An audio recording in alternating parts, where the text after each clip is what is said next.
सर्वांना प्रजासत्ताक दिनाच्या हार्दिक हार्दिक शुभेच्छा। लहरतो तिरंगा अभिमानाने आज उंच उंच आकाशी, लहरतो तिरंगा अभिमानाने आज उंच उंच आकाशी, उजलू सारे रंग तयाचे प्राण आज एकमुखाशी, प्राण आज एकमुखाशी।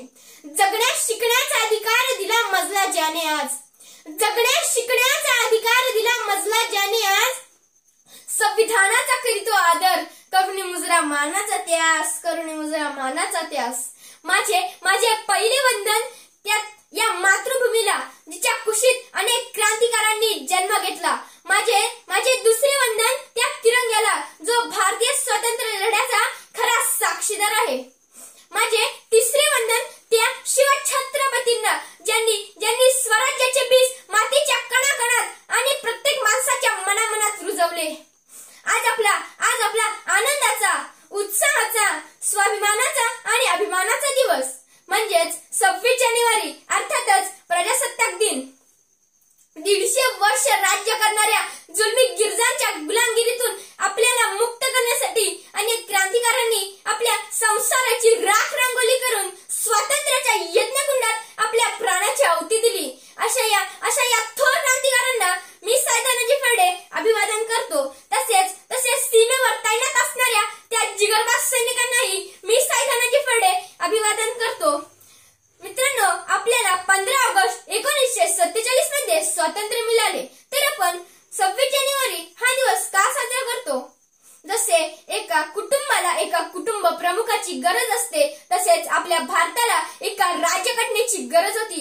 तर ही राज्यघटना लिहिण्याचे काम वर्गात बसूनच नव्हे तर वर्गाबाहेर बसून शिकणारे गौतम बुद्ध, संत कबीर महाराज, महात्मा ज्योतिबा फुले यांना गुरुस्थानी मानणारे भारतीय राज्यघटनेचे शिल्पकार, महामानव, कायदेपंडित, विश्वरत्न, भारतरत्न डॉक्टर बाबासाहेब आंबेडकर यांनी अतिपरिश्रमातून हे संविधान 2 वर्ष 11 महिने 17 दिवस या कालावधीत पूर्ण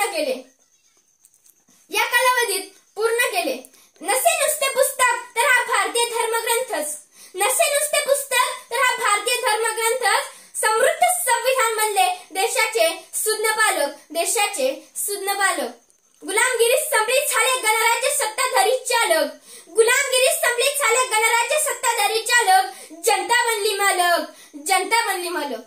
खऱ्या अर्थाने प्रजेच्या हातात सत्ता आली। आपल्याला समता, स्वातंत्र्य, न्याय, बंधुत्व मिळाले। पूर्वी राजाचा मुलगाच राजा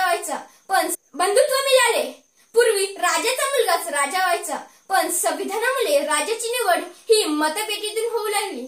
बाबा साहब ने कलम उठाया तो संविधान बन गया, बाबा साहब ने कलम उठाया तो संविधान बन गया। संविधान की ताकत तो देखो ना यारो, चाय बेचने वाला भी आज इस देश का पंतप्रधान बन गया, आज इस देश का पंतप्रधान बन गया। मित्रांनो, संविधानाने आपल्याला न्याय, हक्क तर दिलेच आहेत, तसेच कर्तव्यही दिली आहेत। आजही आपल्या समोर अनेक समस्या उभ्या आहेत। स्त्रियांना होणारे अत्याचार,